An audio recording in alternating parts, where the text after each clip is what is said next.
मुस्कुराकर दर्द भुलाकर रिश्तों में बंद थी दुनिया सारी। हर पग को रोशन करने वाली वो शक्ति है एक नारी।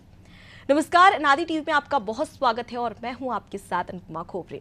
सबसे पहले आप सभी दर्शकों को अंतर्राष्ट्रीय महिला दिवस की ढेर सारी शुभकामनाएं। महिलाओं का तो हर क्षण है, इस कायनात के कण कण में वो सर्वत्र है। प्रकृति में स्त्री तत्व की प्रधानता है, तभी तो प्रकृति उपजाऊ है, तभी उसमें कृतित्व है, मातृत्व है और रचनात्मकता है। यदि प्रकृति से स्त्री तत्व विलीन हो जाए तो प्रकृति शून्य हो जाएगी। इसलिए शिव अर्धनारीश्वर है और ये सौभाग्य का विषय है कि 8 मार्च यानी आज शिवरात्रि के साथ साथ महिला दिवस भी है। महिला दिवस मनाने की आवश्यकता क्यों पड़ती है, ये बताने की जरूरत नहीं है। जरूरत इस बात की है कि स्त्री शक्ति को सही पहचान मिले, उसे भी ऊंची उड़ान भरने के लिए बराबरी का आसमान मिले। आज मिलते हैं ऐसी ही कुछ स्त्री विभूतियों से जिन्होंने अपना अलग मुकाम बनाया है, जो संघर्ष और हालातों के आगे टूटी नहीं बल्कि मजबूत बनकर उभरी और आज समाज में अपना मुकाम स्थापित किया। आज महिला दिवस पर इन्हीं स्त्री शक्तियों के विचार जानने की कोशिश करते हैं।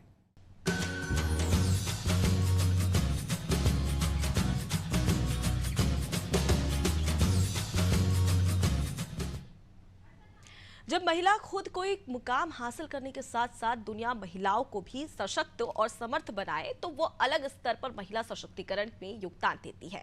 ऐसी है छत्तीसगढ़ की कराटे क्वीन हर्षा साहू। हर्षा साहू पिछले 22 साल से कराटे की प्रैक्टिस कर रही है और प्रदेश और देश स्तर पर नाम कमा चुकी है।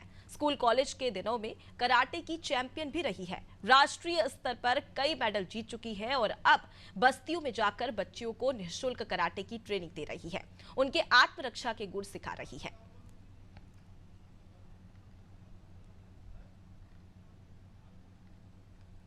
तो देखिए, महिला सशक्तिकरण यानी कि 8 मार्च को अंतर्राष्ट्रीय महिला दिवस मनाया जाता है और इसके पीछे का एक ही लक्ष्य है कि सांस्कृतिक, आर्थिक, सामाजिक, राजनीतिक सम्मान महिलाओं को दिलाना और इसी के तहत लगातार कोशिश भी की जा रही है। और चलिए, जिस महिला के बारे में हम आपको बता रहे थे कि वो किस प्रकार से कराटे क्वीन छत्तीसगढ़ की बन गई है, आज उन्हीं से बातचीत कर लेते हैं। हर्षा हमारे साथ में जुड़ गई है। आपका बहुत स्वागत है हर्षा जी।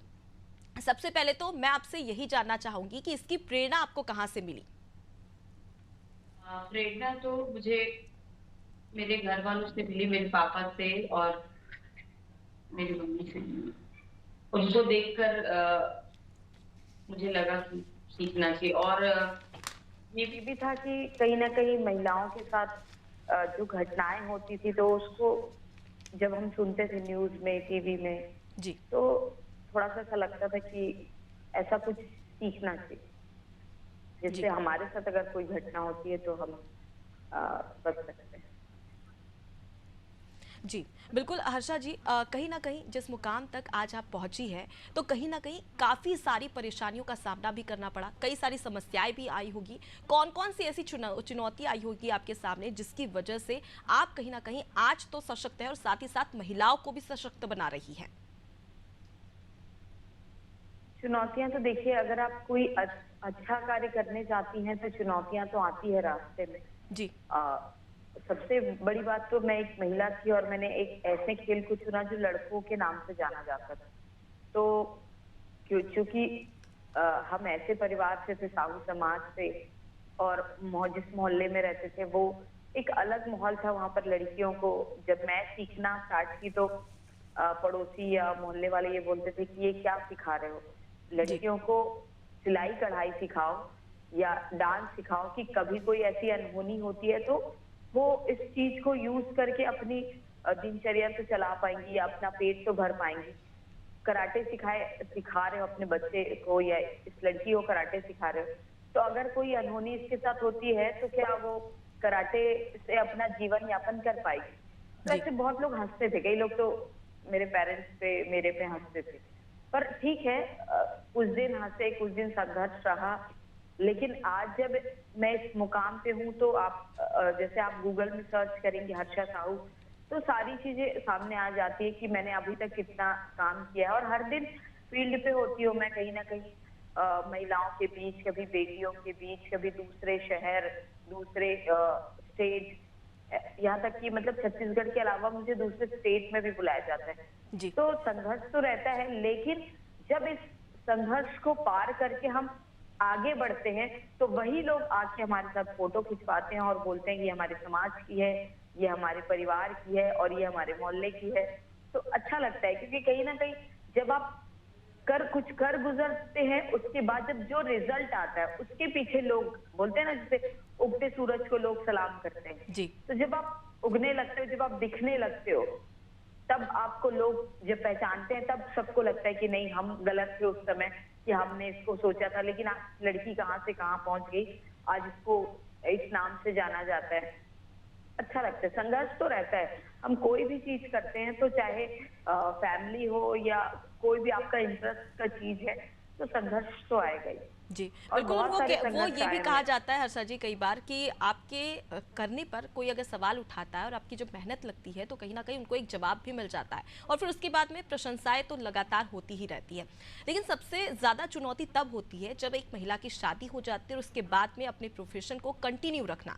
ऐसे में आपको कौन कौन सी चुनौतियों का सामना करना पड़ा और क्या शादी के बाद भी उतनी ही डिफिकल्टी आई जितनी आपने शुरुआत की थी उस समय आई? देखिए मैम, क्योंकि मैं मतलब मुझे ऐसा लगता है कि मेरे ब्लड में कराटे, जी। तो मतलब आप सुनेंगी तो आपको खुद अचंभा होगा और लोगों को लगेगा कि ये जबरदस्ती इमोशनली वो कर रही है। जब मेरी शादी हुई थी उसके बाद 3 महीने के बाद ही मैंने कराटे ज्वाइन कर लिया था, क्योंकि मेरे बच्चे जो थे वो मुझसे बहुत क्लोज थे। उसके बाद जब मेरा प्रेगनेंसी आया तो मैं प्रेगनेंसी पीरियड पे भी कराटे क्लास जाती थी और मुझे अच्छा लगता था। भले मैं उस समय वर्कआउट नहीं करती थी, लेकिन मैं खड़े होकर बच्चों को सिखाती थी, गाइडेंस करती थी, तो वो एक अलग वो था।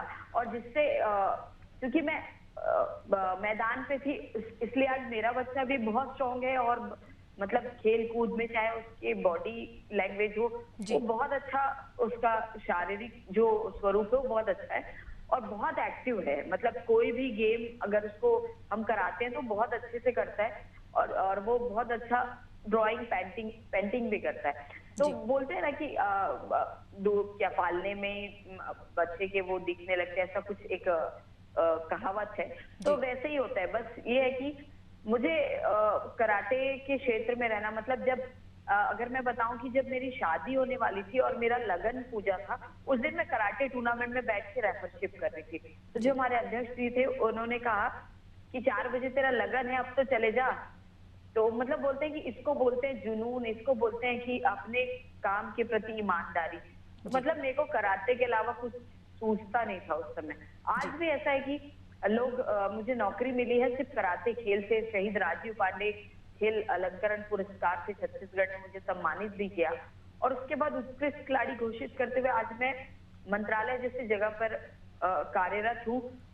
सब बाकी जितने भी लोग हैं और बहुत सारे प्लेयर हैं जो वहां पर हैं, सब अपने अपने घर जाते हैं, 5 बजे घर जाके चाय पीते हैं। पर मैं जैसे ही बस से उतरती हूँ, पहले अपना गाड़ी उठाती हूँ और फिर मैं अपनी एकेडमी जाती हूँ, वहां पर 2 घंटे बच्चों को प्रैक्टिस कराती हूँ, फिर घर आती हूँ 7:30-8 बजे। उसके बाद फिर घर के जो काम होते हैं वो मैं करती हूँ। तो मुझे देखिए 5 बजे के बाद हर कोई थक जाता है, लेकिन जब मैं क्लास जाती हूँ वहां पर मैं फिर से एनर्जेटिक हो जाती हूँ। उसके बाद आप मुझे 2-3 घंटे और काम कराएंगे तो मैं कर लूँ। तो कराटे से मैं बहुत प्यार करती हूँ, मेरी पूरी फैमिली बहुत प्यार करती है।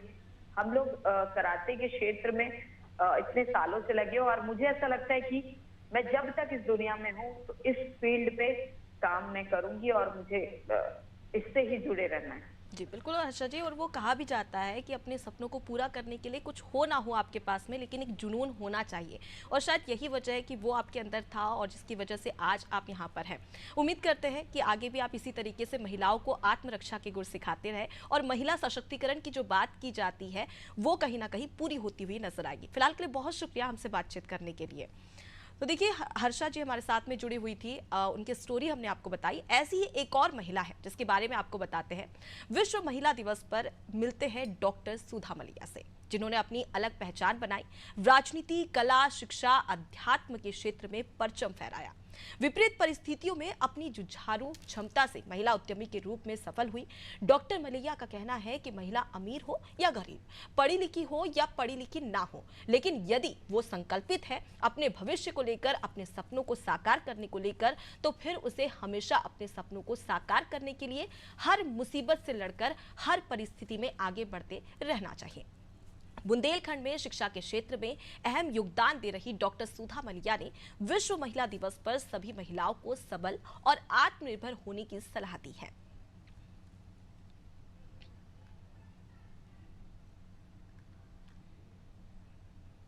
मैं जमुना प्रसाद चौबे, अनादि टीवी से। आज विश्व महिला दिवस है और हम बात करेंगे आज दमोह की महिला मातृशक्ति डॉक्टर सुधा मलैया से, जिन्होंने दमोह में ही नहीं मध्य प्रदेश और भारत में भी दमोह का नाम रोशन किया है। मैम जी, हम जानना चाहते हैं कि आपका जन्म और शिक्षा कहाँ से प्रारंभ हुई? सबसे पहले तो मैं अनादि टीवी को धन्यवाद करना चाहती हूँ कि उन्होंने मुझे इस योग्य समझा, और मैं विश्व महिला दिवस पर समस्त महिलाओं को, जो भी इसे देख रहे श्रोता हैं, इसके दर्शक हैं, वो सब जो इसे देख रहे हैं, उन सब का नमन करना चाहती हूँ। मातृशक्ति पूरी सृष्टि का आधार है, और मेरा जन्म मेरी माँ कैलाशवती और पिता शिखरचंद जैन के घर में मेरठ में हुआ था, रानी मिल मेरठ में, और 1952 में हुआ था। वहीं मेरी शिक्षा दीक्षा हुई। विवाह के पहले ही मैंने 20 वर्ष की उम्र में मेरा MA मास्टर्स प्राचीन भारतीय इतिहास में हो गया था। राजनीति के साथ साथ दमोह जिले की शिक्षा की नींव रखने का क्या उद्देश्य रहा है?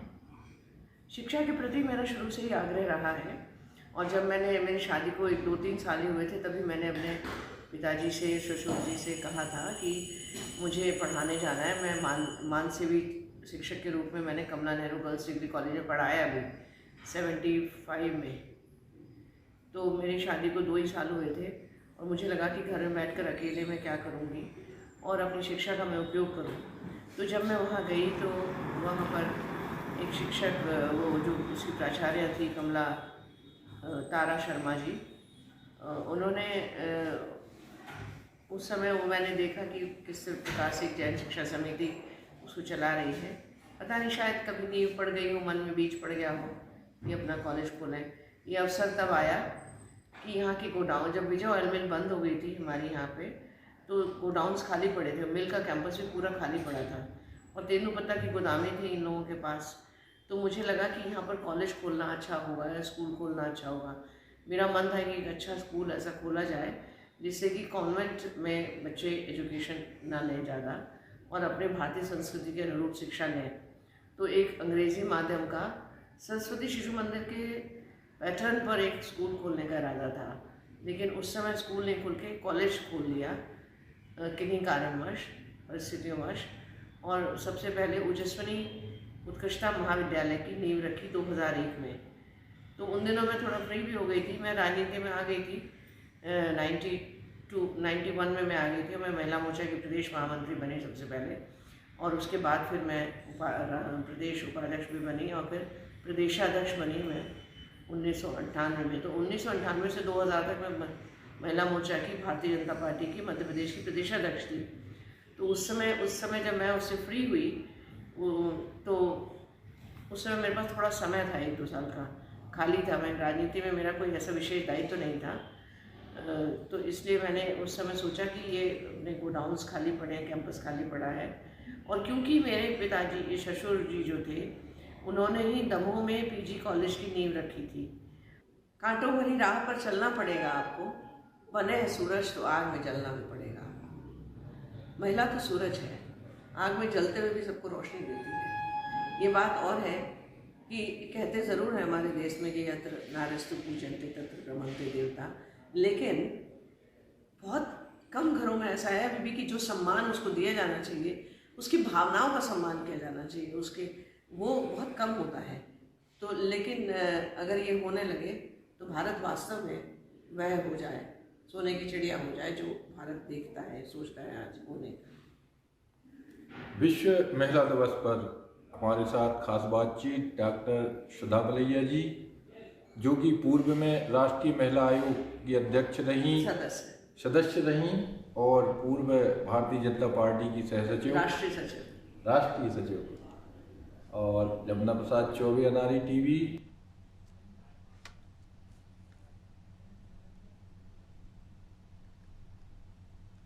क्या कोई महिला पंखे, कूलर जैसे इलेक्ट्रॉनिक गैजेट सुधार सकती है? बहुत से लोगों का जवाब ना में होगा, लेकिन जबलपुर के लोगों का जवाब हाँ में होता है, क्योंकि जबलपुर में है यास्मीन, जो अपने कुशल हाथों से cooler, table fan, ceiling fan, geyser, pressure cooker, mixie से लेकर विदेशी इलेक्ट्रॉनिक आइटम्स मिनटों में सुधार देती है। और उनकी इस कुशलता पर लोग दांतों तले उंगली भी चबा देते हैं।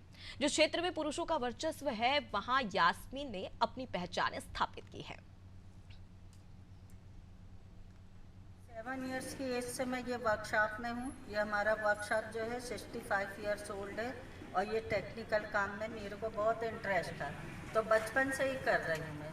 तो जितना भी repairing, winding, motor winding, cooler, mixie, exhaust वगैरह, और वाटर पंप है, वॉशिंग मशीन है, mixie, wall fan, ceiling fan, table fan, ये सारे काम रिपेयरिंग एंड वाइंडिंग ये मैं खुद ही करती हूँ और बचपन से ही करती हूँ।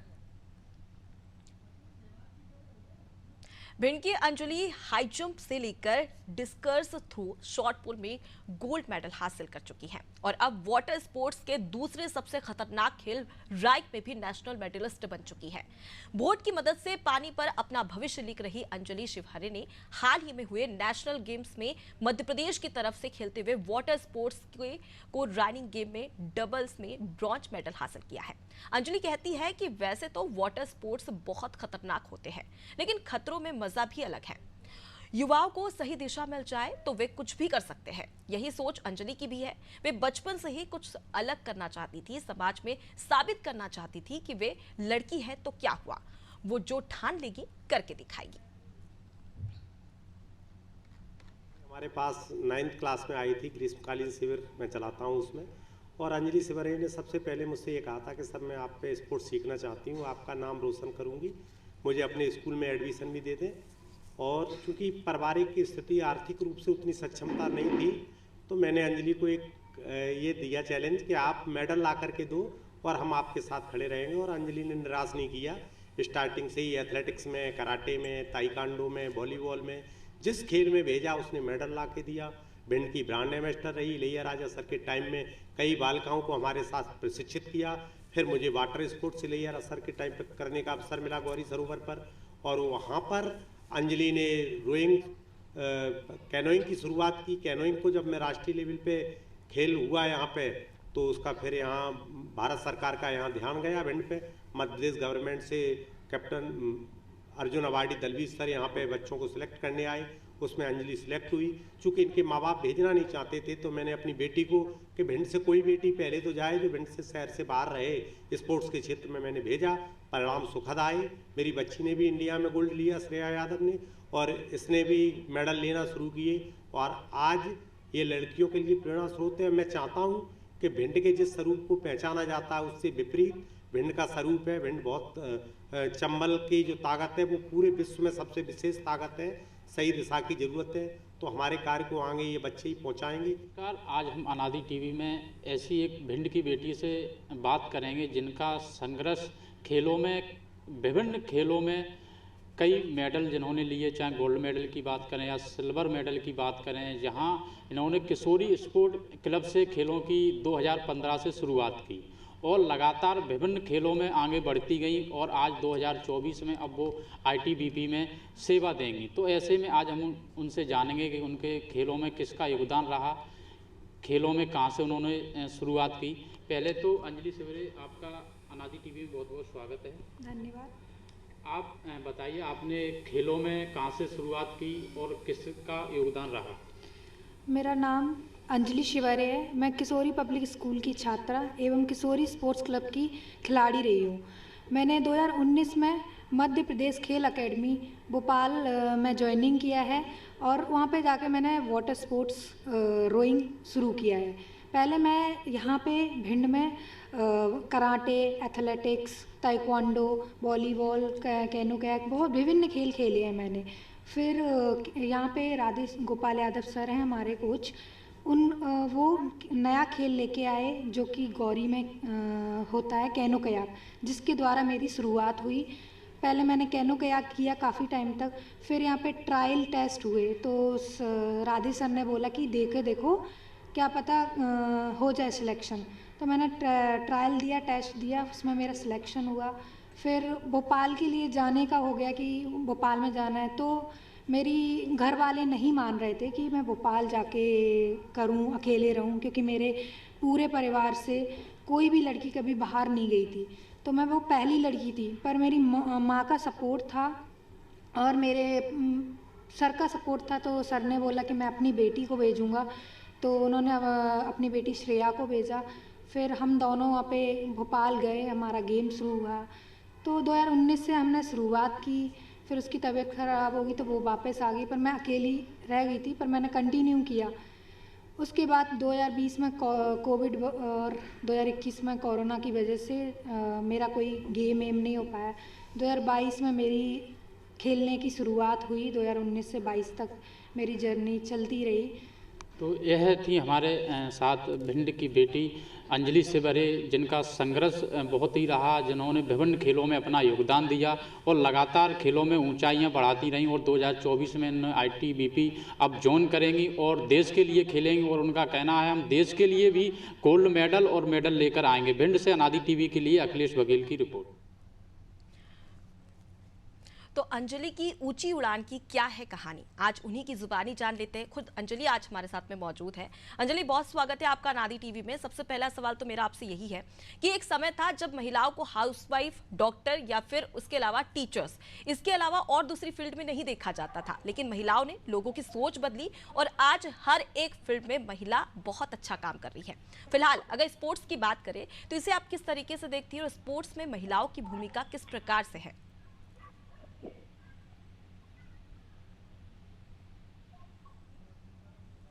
अंजलि, आप तक मेरी आवाज पहुंच रही है?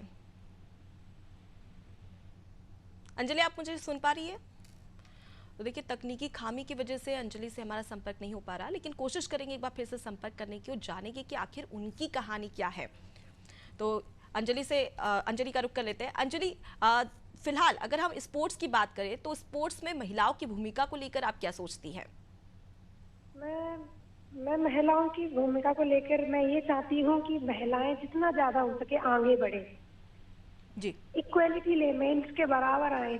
और महिला क्या नहीं कर सकती, महिला हर चीज कर सकती है। आज महिलाएं ही अपने भारत जैसे देश को महिला ही चला रही है। आज भारत देश की राष्ट्रपति एक महिला है, तो महिलाएं आगे बढ़े।